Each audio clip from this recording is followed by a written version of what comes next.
لا إله إلا الله وحده لا شريك له وأشهد أن محمدا عبده ورسوله أما بعد فإن أصدق الحديث كتاب الله وخير الهدي هدي محمد صلى الله عليه وسلم وشر الأمور محدثاتها وكل محدثة بدعة وكل بدعة ضلالة وكل ضلالة في النار. Inshallah, we'll resume our book Al-Mukhtasar al-Latif, which is a Shafi'i fiqh book that speaks about the salah mainly, and then the zakah, the obligatory charity that we have to pay, and then it talks about the sawm, the rulings pertaining to the fasting, and then it concludes with the hajj. So this book, we have covered now the beginning part of the chapter of salah, which is a condition to the salah, which is tahara. So now today we will inshallah we will finish the babu salah, babu tahara, which is technically a condition of salah, as tahara is basically the key to the salah. Today we will particularly speak about in details the ahkam, the rulings pertaining the tayammum. Tayammum is, as you know, if water is not available or the person is unable to use water, then they are allowed, is rukhsa, is a concession to perform tayammum. So we will talk about what tayammum is. So this is what we're going to talk about. You can write that down if you want. So if you achieve these objectives, inshallah, the lesson, inshallah, that means there is good outcome. So the first thing that we're going to do is we're going to speak about the definition of tayammum. Ta'rif al-tayammum, which is not in the matan. So we can talk about the definition of tayammum. What is tayammum? And secondly, we're going to speak about in the Quran and the Sunnah, where are the places what are the evidences of tayammum in brief. And then we'll speak about the conditions of tayammum, the shurut of tayammum. And then we'll talk about the obligatory elements of tayammum, which is fard of tayammum. And then we're going to speak about this book is not going to mention the nullifiers or the mubtilat tayammum. So we're not going to delve into that. We'll wait for the other books to come to explain that. So what have we said so far? The ta'rif of tayammum, the definition. And then we're going to speak about we will speak about the shurut of tayammum. And then the fara'id of tayammum, the obligatory elements of tayammum. And then we'll conclude with a bit of ahkam pertaining to the menstruation briefly, and then we'll end it with that which is forbidden, ma yahrumu ala al-junubi wal-ha'id. So what is forbidden for the person who is in a state of janaba and the woman or the girl that is in her menstruation? What is forbidden for them? We'll speak about that all in details bi'idhnillahi ta'ala. So let's start with tayammum. So lift it up a little bit. So tayammum lughatan is al-qasd, to intend something, or tayammum is al-qasd linguistically. But what concerns us is the Islamic technical definition. Tayammum is إيصال التراب إلى الوجه واليدين, is to make soil, or you can say dust, reach the face and the hands. على وجه مخصوص, in a specific way. بنية مخصوصة, with a specific intention. So let me say that again. إيصال التراب, to make the soil or the dust reach إلى الوجه واليدين, the face and the hands. That's all you need to wipe in the tayammum, right? The feet is not included. And then على وجه مخصوص, in a specific way, because it's different to wudu. So there's a specific way of making this soil or the dust reach these places. بنية مخصوصة, with a specific intention. As we're going to speak about that in details, it's going to be quite different to the intention of wudu. So is that clear? So that's the definition. Allah says in the Quran, يا أيها الذين آمنوا إذا قمتم إلى الصلاة فاغسلوا وجوهكم وأيديكم إلى المرافق. And he continues talking about when the person wants to perform wudu. And at the end of the ayah, Allah says, فَإِن لَمْ تَجِدُوا مَاءً, if you do not find water, فَتَيَمَّمُوا صَعِيدًا طَيِّبًا. Allah commands that we should then perform tayammum with sa'id, that's tayyib, with the pure soil or dust. So that's the ayah. And the hadith, the Messenger sallallahu alayhi wa sallam said, جُعِلَتْ لِيَ الْأَرْضُ مَسْجِدًا وَطَهُورًا, in Sahih Muslim, that the earth has been made for me masjidan, a place of prayer, that you can pray anywhere in the world. It doesn't have to be particularly a masjid. And then he said, وَطَهُورًا, or there's another hadith, وَتُرَابُهَا طَهُورًا, and the earth has been made for me pure, so that the person can perform tayammum with the earth. So now, let's look at the matan. The Shaykh says, وَيَجِبُ التَّيَمُّمْ. Tayammum becomes obligatory. So now can you see, from now on we need to follow the matan if you do not have the book. And we will sort out the book issue, inshallah. Okay, so it's not there. Now go back. Let me do it. Yeah.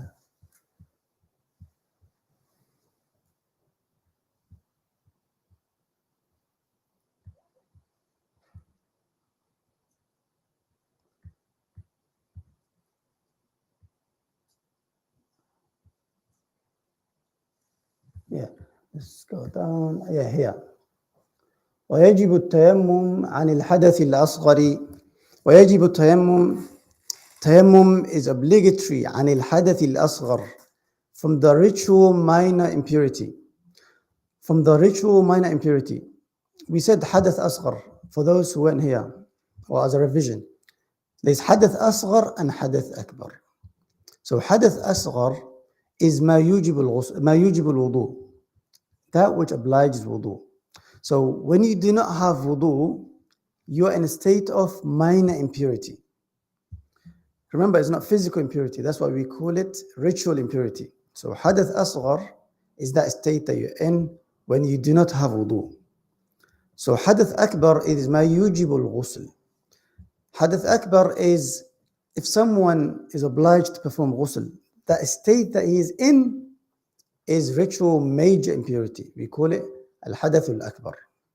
Okay, how can we lift that minor state of impurity? By performing wudu. And how do you lift the state that you're in when you do not have, when you are required ghusl, obviously, to perform ghusl. So we will use this terminology, so you're meant to be familiar. And we're going to have discussion, inshallah. After each chapter, people can ask questions. وَيَجِبُ التَّيَمُّمُ عَنِ الْحَدَثِ الْأَصْغَرِ is obligatory to do tayammum from the minor ritual impurity. وَالْأَكْبَرِ, and the major ritual impurity. عند العجز, when the person is incapable, عن استعمال الماء, when the person is incapable and able to use water. بسبب فقده, due to not having the water, due to the absence of water.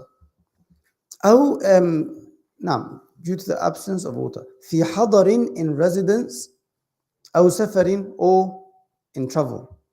وللمريض, and also likewise for the sick. And likewise for the sick. So let's stop and look at this.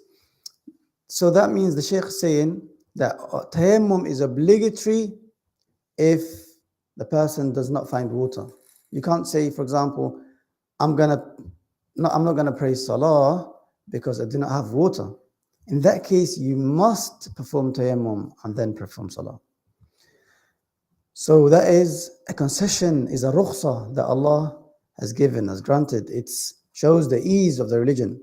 So you can also see that when you are incapable, that is only when you're incapable of finding water. If you're able to find water, then you're not allowed to you're not allowed to perform tayammum. And you can see here, the sick also can perform tayammum. So you can say, these are also the asbab of performing tayammum. What are the reasons? What are the things that allow you to perform tayammum? So if you write a list, I'll break it down for you. One is absence of water, yeah? But I'll just say that in simple terms. And then sickness is also another reason. Extreme cold, if the water is extremely cold. The fourth, if the water is extremely hot.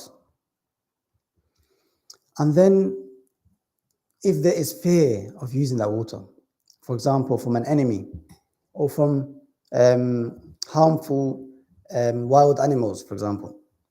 So if the person, there is water, is, for example, in Lidl, but there's an enemy that if you leave the masjid, your life is gonna be in danger. So in that case, it's allowed. Likewise, there's water, like you can see it far, but there's basically a lion, or in case of travel, for example, there's a fear. So all of this we'll be covering this, inshallah. So let's carry on. So the Shaykh said, if I just go back to again, وَيَجِبُ التَّيَمُّمْ, tayammum is obligatory عن الحدث الأصغر, from minor form of impurity, and والأكبر, and major form of ritual impurity. عند العجز, when the person is incapable عن استعمال الماء, when the person is incapable of using water. Remember, incapable of using water بسبب فقده, due to two things. The Shaykh just summarized it, but he will talk about it. He will add other reasons as well. He said بسبب فقده, due to his absence, في حضر أو سفر, in travel or in residence, وللمريض, and for the sick, because the sick is performing wudu, not because the water is absent. That's why you have to be in fiqh. You have to remember, tayammum is not only done when water is not available. That's maybe one of the main reasons. But you also perform tayammum even if the water is available but the person is sick, or the water is too cold or too hot. Now, and then the Shaykh said, Walil Marid, naam, and the sick person. And how do you define the sick? Inshallah, we will leave it for the books to come, inshallah. The Shaykh also said ghusl as well. So it's not just wudu. So even if you imagine you're traveling and then there's no water available, or the water is available but it's very little that you can use, you need to use that to drink. So in that case, you, rather than performing ghusl, you perform tayammum in the same way that you do for wudu, and that will be sufficient. And we will talk about how tayammum is done. Now, there is a lot of details, but I'll try to basically not go into details. And then the Shaykh said, is there any questions about this so far before we move on? So if you ask and the question is going to be answered later in the book, I will say it's going to come. Otherwise, I will answer it straight away. But so far, is it clear? Tafadhal. Say again?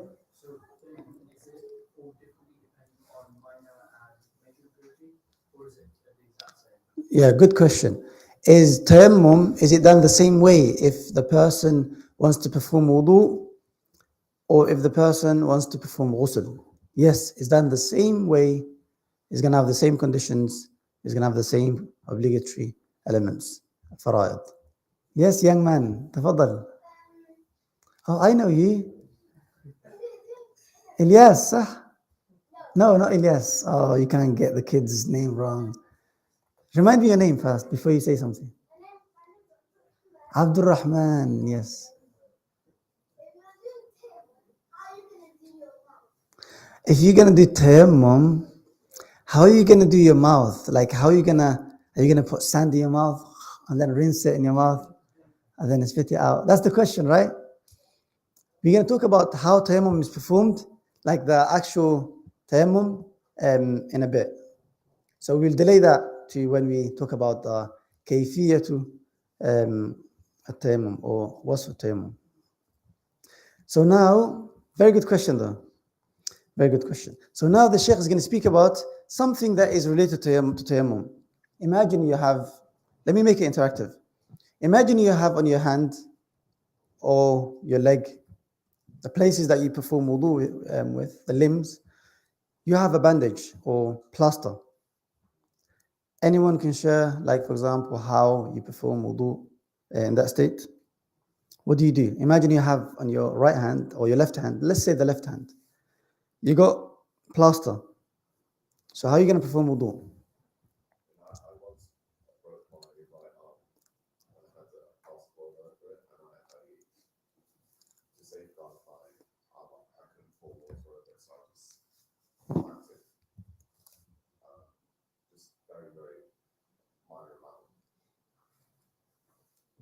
Yeah.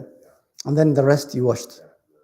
So the brother, he said that he himself has broken an arm. And then the places, so he washed the places that were fine and healthy. And then the place that the plaster or the bandage was upon, he wiped it with water. Yeah, not with, didn't wash it, but you wiped it with wet hand. We'll talk about that, inshallah, now, inshallah. So the Shaykh said, وَإِذَا كَانَ فِي بَدَنِهِ جِرَاحَةٌ. If the person has on his body جِرَاحَةٌ, an injury, يَضُرُّ بِهَا الْمَاء, that the water will harm this part of the body. What does he do? The Shaykh said, غَسَلَ الصَّحِيحَ. You can put it in your own words in summary. غَسَلَ الصَّحِيحَ. He washes the places that are fine and healthy. So that's the first thing that you do. وَتَيَمَّمَ عَنِ الْجَرِيحِ فِي الْوَجْهِ وَالْيَدَيْنِ. وَتَيَمَّمَ, and he performs tayammum عَنِ الْجَرِيحِ, from the injured place, فِي الْوَجْهِ وَالْيَدَيْنِ, from the hands and the face. Meaning, he will perform on his behalf tayammum, which the person obviously will wipe the face and the hands. So he's trying to say, first of all, let's break it down. If someone has got a plaster, first we're going to see, does he need to wear the plaster or the bandage? If he requires, then he doesn't have to remove it. But if he can remove it and there's no going to be darar, no harm that's going to reach him, then in that case he has to remove that and wash it with wudu, wash it with water. If not, at least, if not, then he can basically, we'll talk about how it's done. In that case, he can do that. Okay, let me finish the chapter and then you can ask. Is that okay? Barakallahu feek. So the first thing is he washes the places that are fine, and then he does the second step. The second thing is وَتَيَمَّمَ عَنِ الْجَرِيحِ, and he does tayammum. So he would stop. By the way, I'll tell you the Shafi'i opinion, and then I will tell you other opinions, and for example, and where they're coming from. So وَتَيَمَّمَ عَنِ الْجَرِيحِ, then you perform tayammum. So imagine your left hand had an injury. So you wash your hands first, just like usual. You rinse your mouth, your nose, your face, your right arm. And then when you get to the left, you wash the places that are fine around the plaster. And then the plaster, you stop there. So now, because the water cannot reach there, and tayammum cannot be done because the place is covered, you can't use the replacement of water. So in that case, because water cannot reach there, you have to do tayammum. So now you have to stop the wudu. The Shafi'is, they make it a bit difficult. So in reality, me myself, I probably wouldn't follow Shafi'i madhab in this. And because it's also not based on strong evidences, and it's impractical. In practice, it's quite difficult to practice this. Especially, maybe ourselves, you can practice this. But when your auntie or your mother in hospital, like, asks you this kind of questions, then you can't give them the Shafi'i opinion in that case. And you have to make it easy for the Muslims, especially when there's evidences to support that. So you perform tayammum, you stop the wudu. So for that place, you perform tayammum. So you can dry yourself. It's up to you how you do it. You perform tayammum. Tayammum is very short, very limited steps, very quick. You do tayammum, and then what do? You carry on the wudu again. So now you washed the hand now, right? And then you did tayammum from that place. And then you wipe your hair, your ears, and then you wash your feet. So 3 steps. You غسل الصحيح, to wash the places that are fine.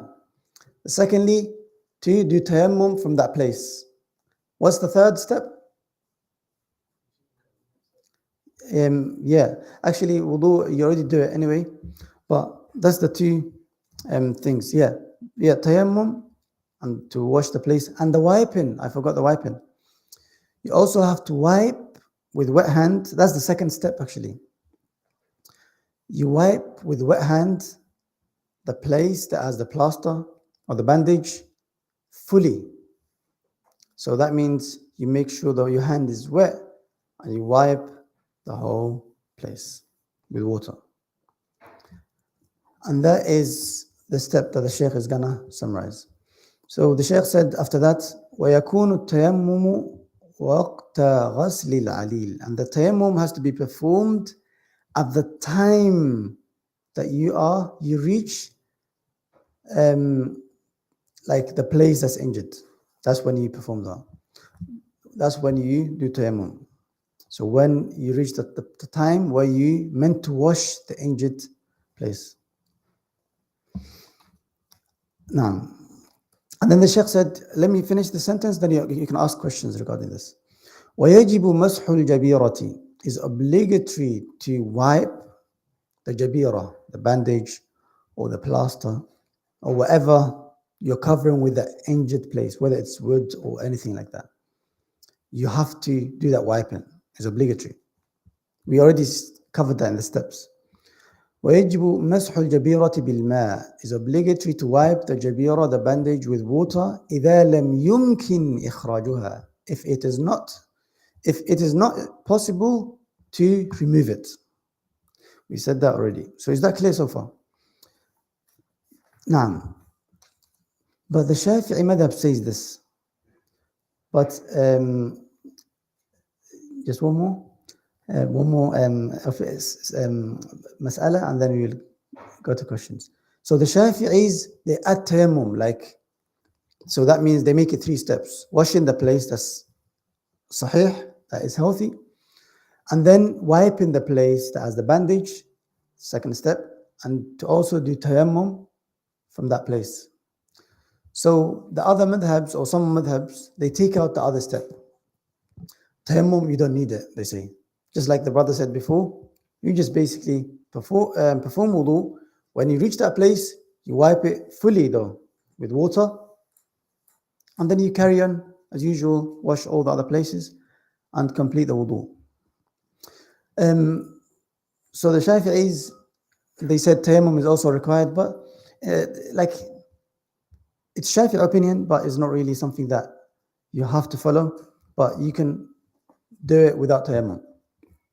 The same with ghusl.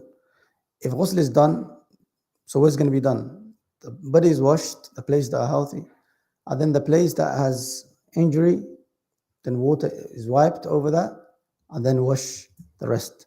But for ghusl in Shafi'i madhab, it's better to perform, you have the choice. You don't have to stop at that place and then do tayammum. Rather, you do tayammum before you can do tayammum before or after or during. So it's better to do it before. So before you do the ghusl, you do tayammum for that place. And then you wash the rest of the body, except that place. And that place, you wipe it with water. Is that clear? So now, I don't know if you heard this hadith where the companions, one of them had a head injury. And then he asked the companions, and then they gave him fatwa that he should wash the whole body, including that place that's injured. And due to that, he died. And then when the Messenger ﷺ heard this, he said, قَتَلُوهُ قَتَلَهُمُ اللَّهُ أو قَاتَلَهُمُ اللَّهُ. They have killed him. May Allah curse them, or he made dua against them. And then he said, ألا سألوه. Don't they ask? Shouldn't, like, why don't they ask? فإنما شفاء العي السؤال. For the cure to ignorance is questioning. This statement is used a lot. For the cure to ignorance is questioning. So if you have an issue and it's always in the back of your head about salah and wudu and transactions and riba, and you should ask, because that is sickness. So that is, the shar' makes it like sickness, and the cure to that is questioning. So, naam, tafadhal, what's your question? You said that the plaster of the thing has to, like, if you remove it, there shouldn't be any harm when you remove it. So when you say there shouldn't be any harm, is there little blood coming out harm? Yeah. So that harm, what is the dhabit for it? To what extent? Like, what would you call it harm? There is like details to it. For example, if I summarize it, either you're gonna die, or you're gonna lose a limb, or you're basically the manfa'a of that limb. Either you lose the whole limb, or you lose that hand or that face or that leg. You're not gonna be able to use it anymore, or it's gonna affect the usage of that leg or that hand. Likewise, if it's gonna leave a trace, where it's gonna leave a trace on the a'dha al-zahira, the apparent places, that is gonna leave a mark, black mark, for example, if you use the water, or it's gonna lengthen the sickness. If you think that if you use water now, I got flu, but obviously not normal flu, you're really sick. And if you use water now, it's gonna lengthen the period that you'll recover. You will delay it, you will postpone it, and that kind of stuff. And this is something that has to be from a doctor that is Muslim, that is adil, that is upright. And all of that details, inshallah, is going to come in the other books. That's why we're not going to go in details, even though it's relevant. If someone, for example, has got questions about the details, then we can discuss it. Like after the class, you can ask me privately, so that we stick to the matan, the text that we have, because he's trying to take you gradually. That's why the sheikh that wrote this book, he knows all the questions that you're going to ask. He didn't do that. He just wrote it so simply, so that you can learn more details in the book to come. But any question that's relating to this, inshallah, it's fine. And you can ask any question, and then I will tell you if we're going to postpone it or not. So far, has everyone understood this so far? Naam. I know everyone is basically a bit shy. We came to Darussalam, and inshallah, don't worry. In Quba, these people the questions used to be coming from left, right, center. They were a bit, inshallah, don't worry. We'll make them comfortable, inshallah.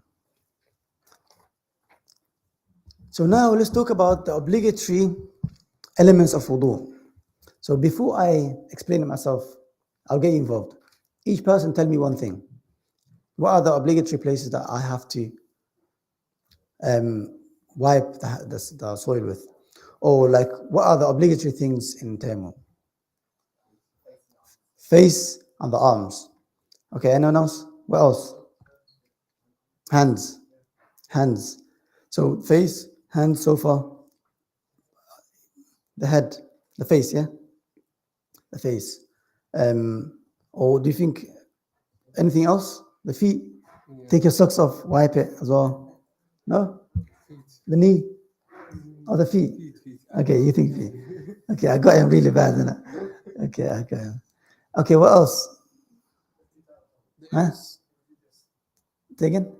Oh, do this. But the obligatory though. What do you think? Do you think that's obligatory? No, you can. Okay, the sisters, encourage them to ask questions. So, naam. What about something very important for every ibadat, or intention? And Bismillah, do you think it's sunnah or obligatory? You think it's obligatory? Okay. Sunnah, yeah? Okay, we're going to discover now. Is there anything you forgot so far? Just in case? There are 5, by the way. The order, Allahumma barik. the order. Anything else? Or something, a question from previous, yeah. تفضل. And for ghusl, you have the choice of performing the tayammum. Remember, you're talking about the plaster, right? If you got plaster or like bandage. So you can do it before, after, during, but it's better to do it before so that the sand can be washed or the soil or the dust could be washed along with the water of the ghusl. But you have the choice. But with wudu, you have to do it at that particular time. Okay, now let's look at the obligatory elements. Let's write this down. Remember, we had the principle. I think a lot of people forgot this already. You have to write it down, even on your phone. You have to, every single person of the class is going to make you visualize this information. So go on your phone, on your notes. All the notebooks now have stopped. So the class, you need to bring it back, the strictness. In the beginning, we used to have a lot of books. A lot of people used to have notebooks. So we need to make that obligatory, inshallah. So write on your book. It's going to stick it to your head. So the sisters also participated. Yeah, intention, Bismillah, face, fingers to the elbows. Oh wait, is it to the elbow or to only the hands? What do you guys think? There's difference of opinion. One brother said, Amar. Up to only the hands, up to the, what do you call this? Up to the wrist. Yeah, come on. How did I not know wrist? I thought it was a difficult one. Okay. So now let's list the obligatory elements. The Sheikh said, فصل في فروض الوضوء. فروض التيمم, sorry. فروض التيمم, the obligatory elements of tayammum خمسة are 5. الأول, the first is نقل التراب, to move the soil or the dust. What does that mean? He's trying to say that you actually intend to move the sand, for example, from the earth, for example, from the earth to your limbs of tayammum, the place that you're gonna wipe. What could happen then? Why did he mention this? The contrary or the opposite would be if the wind blew the soil or the sand or the dust on your face. Can you say now that tayammum, that it hit your face and then you just wipe over it on your face? If you were in a desert, for example, and then no, because you didn't do the naql of turab. You yourself didn't intend and picked up, moved the sand, and you actually wiped it over your face. So that's the first one. Naql turab. Are you all writing? To move the sand to your face and hands. The second is athani, is a niyyah, intention. The second one, intention.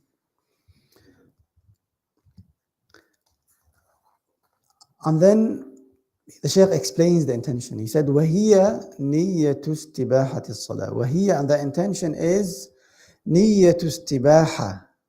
نِيَّةُ اسْتِبَاحَةِ الصَّلَاةِ. To make the salah, you intend to make the salah permissible for you. Istibahat salah.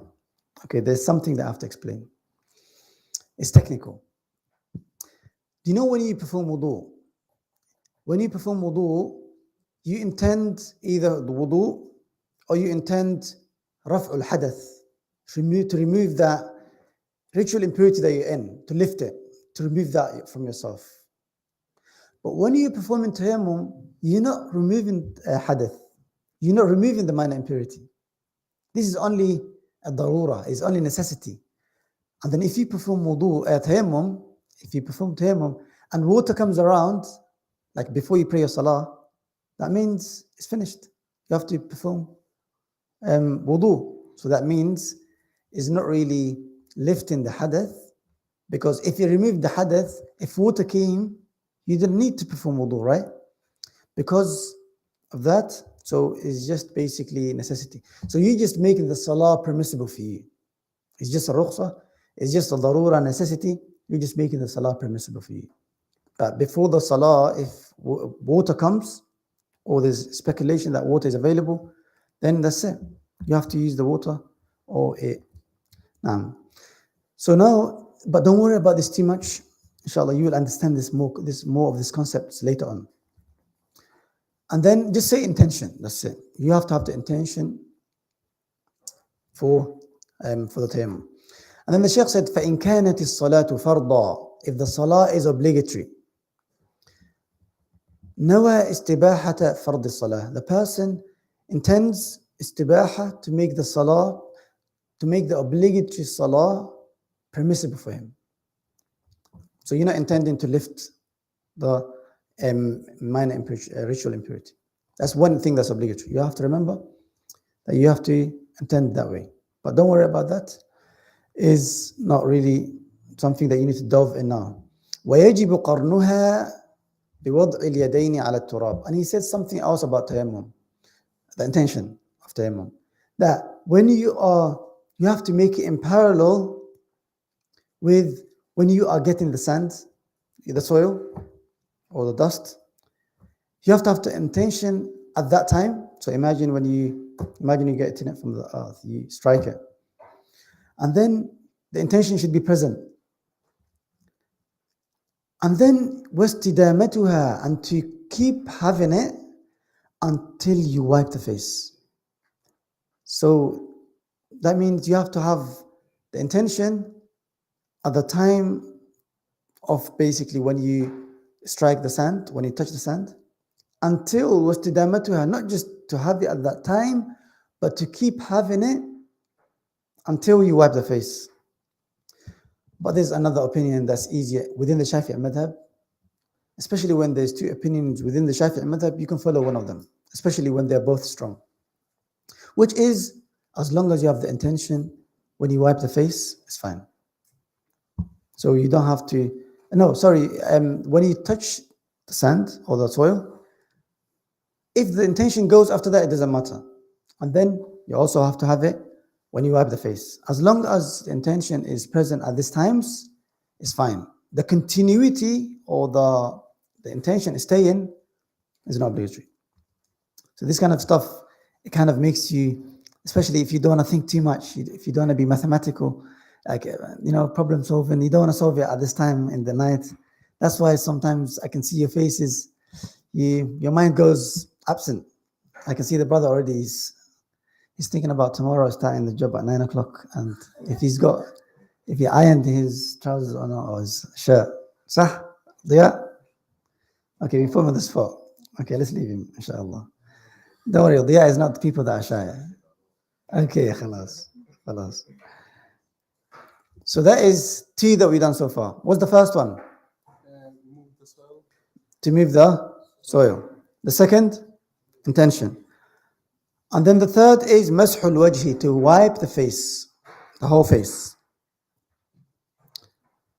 The الرابع is mashul yadayni ma'al mirfaqayn, to wipe the hands to the knee. Not the hands to the knee.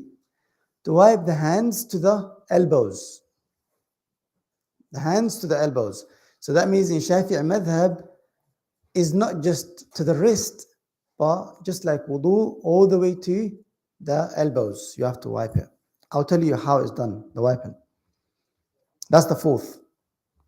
The al-khamisu is at-tartibu hakada, to do it in order like that. Meaning, what we mentioned now, to do them in order, the sequence. Is everyone writing? I can see some people, they're not writing. I might not be looking at them, but I know exactly who they are. And we will take an action. Now, the third one is mashul wajhi. If you know Arabic, try to write in Arabic. The wiping of the face. The fourth, the wiping of the hands to the elbows. Mashul yadayni ma'al mirfaqayn. Then the khamis is at-tartibu hakada, to do it in sequence. So this is how it's done. I'll tell you now, or maybe a bit later, how you actually do the tayammum in practice. I'll demonstrate that myself. Tafadhal. Say again. To move that you move the sand to your face. That basically is not really intention, is basically trying to tell you that you must have intended to do that and not the sand hitting your face. Does that make sense? So if, for example, if the wind, this is like, don't worry, this one, is not really, it's not something that happens a lot. But the fuqaha always, they make sure that even if this happens, this is the case. But as long as you perform tayammum the way it should be, it's fine. Yeah, tafadhal. If you see that the sound's going to come and then you have the intention, so you hit the sand up to your face, that counts. Okay, if the sand comes and you know it's coming, oh my God, again, these questions. Remember, we're moving on. He's still dragging us. You see the sand is coming. You can see it's going to hit your face. This guy is so not active that, by the way, I can say anything about, because he's my good friend. He's lazy. He just wants to, he can't be bothered to move his hand. He just lets the sand hit the face and just wipe over it. Wipe the face. Khalas, move on. Now, what is next? The hand. Khalas, the sand is coming. I know it's coming. The soil. Do the arms, and that's it. So now, so basically, yes. If you do that, no. Why? Because you didn't do naql turab. But unless you do this, you put, when the sand is coming, you put it on your hand, and then you still do the naql. You move it to your face, and then now. And then now let's go on to the conditions. But before we do that, we normally do something which is, we normally have a break in the middle. And we do that in the middle of the class. But because now, what time is it? 8:22. Yes, let's have the break now. So basically what we do is, sorry? Yes. First of all, before we have a break, before I forget, everyone should register. So the brother is going to send it. Oh, you don't have the phone, no problem. It's on the description of the WhatsApp group. Or on the description, like if you click on the, yeah. So everyone who is in the group, even the sisters that are on Telegram, register to show your attendance. We always do the attendance so we can track whoever is not coming, so we can at least know who is coming and who's not. And inshallah, that's going to help us. So make sure you do that now. And then you have to do 3 things. So in this break time, you have to get up from your seat. Number 1, you have to get to know someone else, at least 1 or 2 or 3. And thirdly, there's really good things or bonuses or really good things you can do. One is smile. That's level 1. What's the second one? Say salam. No, that one is the number 1. Salam is obligatory, that one. Inshallah, in the class. Salam, and then smile, cheerful face. And third is swap numbers. Inshallah. Each time you swap number, and eventually you should have everyone's number. At-Fatah, have you got everyone's number? You got majority? Okay, that means people are not doing it. And everyone is here for a long time. So inshallah, especially target the brothers that are new to the class or new faces to you. It's subjective. So go to them, and the sisters likewise, and get to know them, and inshallah, and the swap numbers, and go to another person. When you do 2, 3, then you can see your friends, inshallah. Okay, we have now from 24, let's be realistic, 7 minutes, inshallah. 30, 33, 35, we come back, inshallah. No. Exchange your numbers, brothers and brothers only. The sisters, they exchange separately. Yes, that has to be clarified. Nowadays, Allahu Alam, the people have nowadays. But some people have the intention of marriage. No, la, not even marriage.